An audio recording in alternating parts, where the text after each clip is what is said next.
This is The Download from Sounds Profitable, the most important news from this week and why it matters to people in the business of podcasting. I'm Newton Shuttlecotty. And I'm Gavin Gaddis, currently recording in terror as a lawnmower gets closer and closer to my apartment. The Download is brought to you by Podscribe. Find out more at podscribe.com. This week, the dangers of increasing podcast ad load, GARM is gone, but X is still in hot water, news podcasting's predicament, and Apple's new browser feature to temporarily hide intrusive advertisements. Let's get started. Oxford Road has published a new report looking at the impact of increasing ad load on podcasts. Historically, podcasting has gone for quality over quantity, sporting a significantly lower ad load than traditional mediums like television or radio. Oxford Road and Podscribe collaborated over H1 to observe 164 advertisers across 1,300 shows, tracking impressions compared to percentage of ad load. A quote from the report, quote, "With regard to the ad load specifically, defined here as the percentage of minutes in the show allocated to advertising, data from Podscribe shows a 39% increase between the first half of 2021 and the first half of 2024. Today, the top 50 shows based on the Apple Podcast Ranker have an average ad load of 10.2%. Some shows reach 25% or more, in line with commercial radio and TV," end quote. To clarify, the footnote asterisk on 2024 clarifies that statistic applies to shows with an average of 20,000 downloads per episode or higher. The study found a 10% decline in response, plus a 12% cost per purchase increase when going from podcast episodes with a 6% ad load to a 10% load. The suggested sweet spot is 2 minutes of mid-roll ad per hour of podcast, plus 60-second pre-roll and post-roll spots, ideally endorsed or introduced by the host.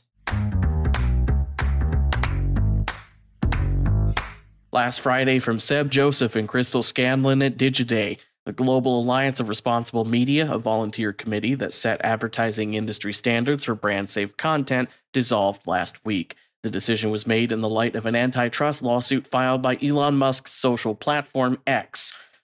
Said suit, which has been described as an example of a slap suit, has backfired as Musk's platform has become even more of an advertising persona non grata.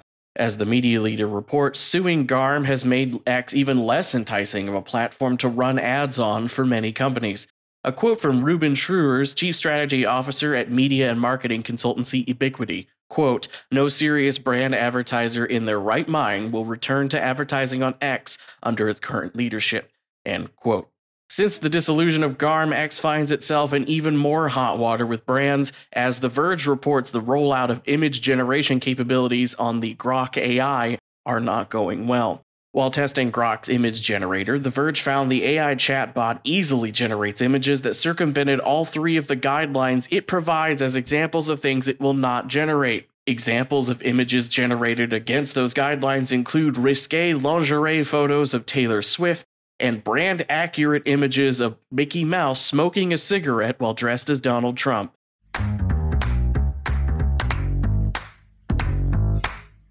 This Wednesday from Tom Webster at Sounds Profitable, an unfortunate truth of modern media is that most journalism takes place behind paywalls. Without a nationally funded media apparatus, such as the UK's BBC, funded with television license fees, a net new subscription-funded news program can be prohibitively expensive to start. A quote from Webster's article, quote, "The news is expensive, but guess who doesn't have to maintain towers or printing presses? That's right, podcasters." Podcasting has an obvious operational efficiency here, and I've spoken before about my dream of being able to hop into a car, push a button, and get exactly the news, traffic, and weather relevant to me exactly when I want and need it. But none of that happens without money, and direct support alone won't cut it. We need brands to fund the news, end quote. Webster points to the top 15 spenders in podcast advertising on Magellan AI's tracker. When looking at the top genres invested by the 15 companies, there's a lot of comedy, a lot of sports, 2 instances of true crime, and no news. A concerning drop-off, as audiences want news content. To illustrate that desire, Webster teases the upcoming 2024 update for the podcast landscape study, which surveyed over 5,000 Americans aged 18 and up. News is second place for most consumed podcast genre by monthly podcast listeners. Both news and true crime rank in the top 5, Paradoxically, when compared to the amount of times Webster has heard brands are worried about advertising against those genres for fear of upsetting audiences. A quote from Webster, quote, "The public is smarter than that. We learned in our 2022 study, Safe and Sound, that people self-select for the content they consume. If you make the choice to listen to true crime or news, you aren't going to be shocked if you hear a story about murder. It's why you are listening in the first place. And it makes little sense to me that these podcasts get pushback from brands when we have insurance and pharma commercials all over the evening TV news or laundry detergent ads on Law and Order. There is no one magic solution to making journalism profitable in the podcasting space outside of paywalling it away from public access. But the demand is there. Audiences want news content. Brands can safely run their ads on it. There's room to grow."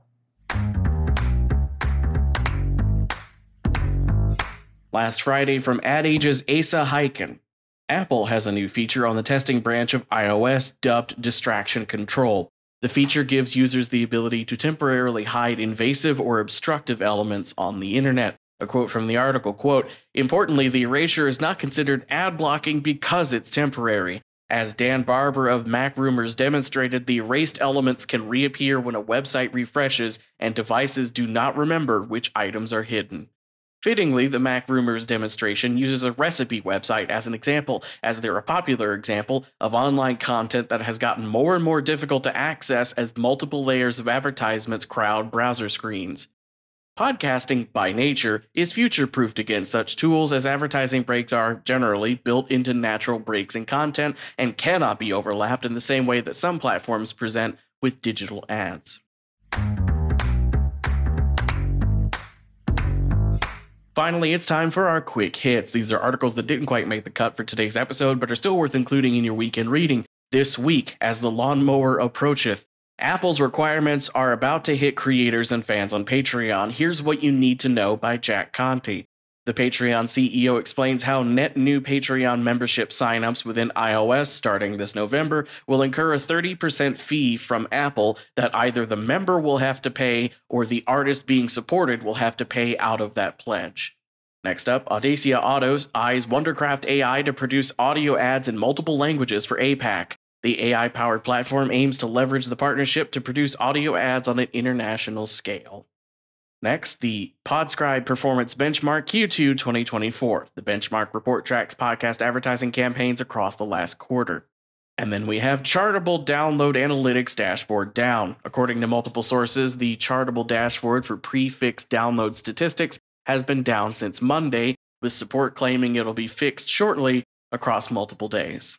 SAG-AFTRA strikes groundbreaking AI digital voice replica pact with startup firm Narrative by Cynthia Littleton. The deal with Narrative allows actors who wish to have an AI voice clone available to set fee rates and approve ad copy before the ad is generated. And finally, audio platforms generate nearly the same attentiveness as TV by Pierre Bouvard.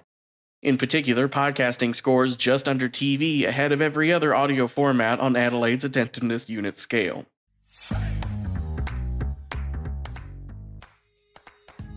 And that was The Download, brought to you by Sounds Profitable. I know we went through today's stories fast, so be sure to check out the links to every article mentioned right in your podcast listening app or on the download section of soundsprofitable.com. And thank you for sticking with us as we bring you the top stories you might have missed from the past week. I'm Newton Shuttlecotty. And I'm Gavin Gaddis. Our producers are myself, Newton Shuttlecotty, Brian Barletta, and Tom Webster. Special thanks to Spreaker for hosting The Download, and special thanks to you for joining us. Robot? Download complete.